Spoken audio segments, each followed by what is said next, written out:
I'm the angel of the Lord. Ow!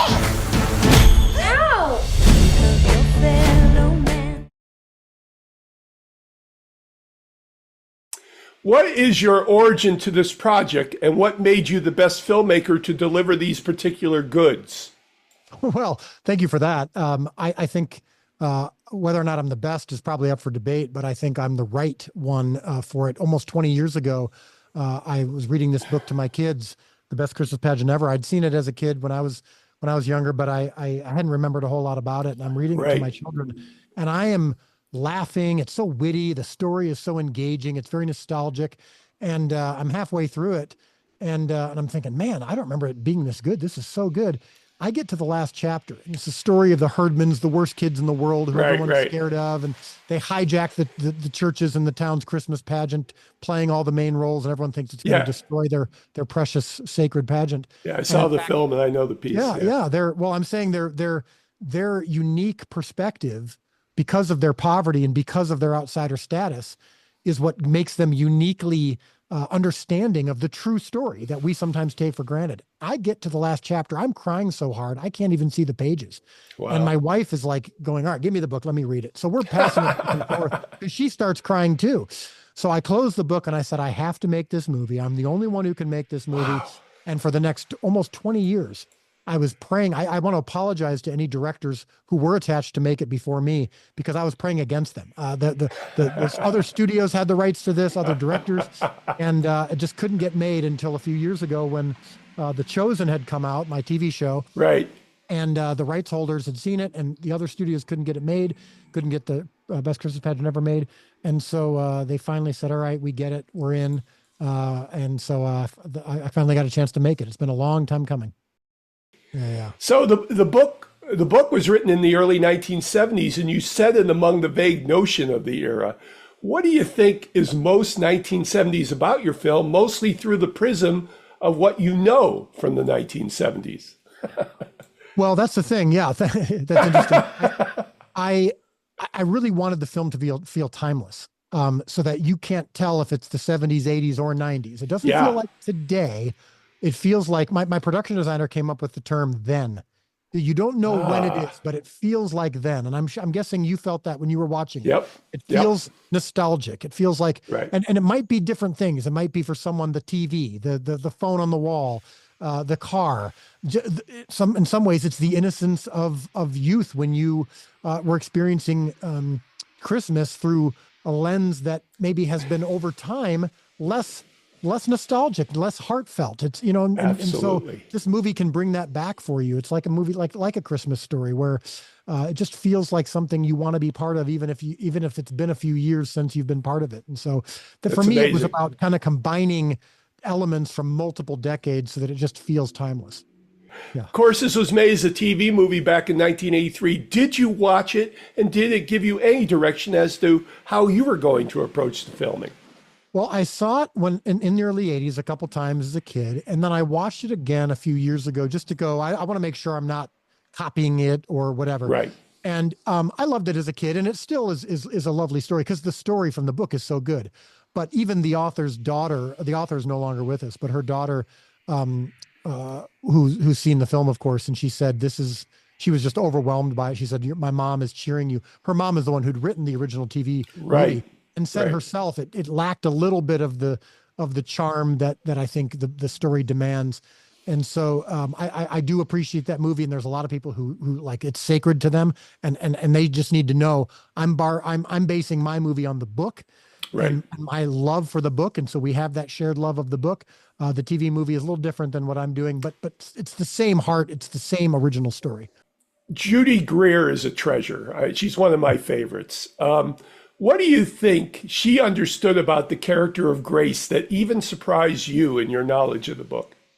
Well, Judy Greer is, yes, a revelation. She's always amazing. She hadn't done a role quite like this before. And I think what allows her to understand the role and also do what's best for this movie, which is I needed someone who could understand both comedy and pathos, right? Because yes, it's a family Christmas comedy. It's for everybody, but it also needs to be something adults can appreciate too. You don't want to feel like when you take your kids to a kids movie that it's for them, and so this is your chance to take a nap or to get caught up on your texts.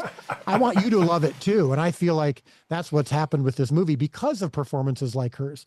She understands comedy, she understands emotion, and she's just such a brilliant actress that it elevated the movie. It kind of gave you permission as the viewer to know that you're in good hands, that it's not going to be cheesy, it's not going to be corny, it's not going to be so it's not going to feel like a sermon. And so when she delivers some of these really meaningful lines beyond just the humor, it really lands and you really believe it because it's her. Yeah, and also she can do line readings to make things funny. Right. So. Right. Yeah. She's in the moment. She knows. Right. She's willing to find the humor, even when it might not always be on the page. I just love her. Christmas is a mystery, given the number of emotions it evokes. What did you think was appropriate in your film as to the mystery of Christmas? Well, honestly, when we focus on the true story of Christmas, it's based on, of course, the birth of Christ in the first century. Now, you'd think that would be enough, and that when you capture that accurately, that's all you need to do. The problem is we haven't captured it accurately. When you look at a nativity scene, when you go to the mall and you're shopping, and you see, the real meaning of the real reason for the season, and even if you go to a church, sometimes you can see what I would consider to be a distancing view of it. Jesus is a stained glass window. Right. Mother Mary is dressed in white or blue, and she's got a halo around her head. Right. When the real story is they were in poverty. They were, in a stable. Jesus was born as a suffering servant, not as a conquering king. And so when you see that for the first time, for some people, maybe they've heard the story, but they haven't heard it in this way. And so I think that was the key to this movie, is that the herdmans, as outsiders, as kids in poverty, they're asking the right questions. They're actually seeing this story for what it truly is, the authentic version of it. And so when they portray it in the pageant, that's what makes it the best Christmas pageant ever, is that they're not burdened by some of our own suburban, even American imprinting onto the story that we put that's not actually there. What impressed me a lot, especially considering your filmography, that there wasn't any overt Christianity in the film beyond the setting in the church. How you were able to remain objective to that story and deliver it in the way that you did? Well, it's interesting you use the word or overt. And I think what you mean by that is we're not preaching, right? We're not preaching at you. Right. No, yeah, exactly. But it's Christianity in its purest form. It's what does it look like when you believe this story? The last 6 words of the book, the last 6 words of the movie. Unto you a child is born. That's what the angels said to the shepherds out in the fields of Bethlehem. And people who are believers or non-believers know that part of the story. Right. But if you believe it, or if you are at least willing to accept the beauty of that story and what it means, then what does that look like? And it should look like loving and serving and showing humility towards even children who are troubled, children who are difficult, children who are bullies, but because of their absentee parents, maybe they're troubled in a way that you might not typically understand. But if you truly understand what Jesus did when he came to earth and what his message was, I think that is overt Christianity, and I think that that's what you're seeing in this movie. And I think the fact that people aren't offended by it or don't feel like it's an agenda is because it's not delivered as a sermon. It's just portrayed as an accurate representation of what these people would do if they were living out this story. And I think that's why even critics like the New York Times are liking the movie. You have a lot of redemption in the film, the best emotional reaction for a Christmas movie. Which character's heart, in your opinion, needed the most redemption? And in the end, did that redemption possibly save them? Oh, what a wonderful question.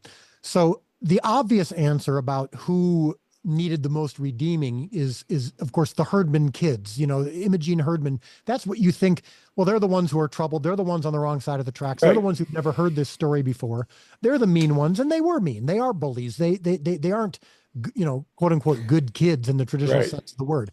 However, I would say that just as much, if not more, of the redemption is needed by those in the church who were judging these kids and to the point where they didn't even want them around. So it's one thing to accurately point out that these kids are mean. It's another thing to go, okay, well, what are we going to do about that? What can we do? What can we offer to help? And their answer was nothing. We don't want them around. They will ruin our bubble. And I think that's very true today, right? When it comes to politics, when it comes to faith, when it comes to Right. ethnicity, whatever it is, we sometimes think our own tribe is the best tribe, and anyone who says anything against that tribe is on a wrong tribe, and we must reject them and ignore them at best. And I think this movie is about how when we perform the Christmas pageant accurately, and heaven meets earth, and there's this spiritual moment where everyone is all loving the same thing, and really the spirit of Christmas is hitting them. They all need redemption, and that is actually the message of Christianity. I'm not a good Christian, which is why I'm a Christian, right? And when you don't understand that, if you don't understand that true Christianity is recognizing your need for salvation, regardless of where you stand, regardless of where you come from, I think that is the redemption that we all need. And so that's what I think this movie why it resonates with multiple different types of people, is because everyone is welcome, and also everyone needs the same level of redemption. This is Patrick McDonald for HollywoodChicago.com. Copyright 2024.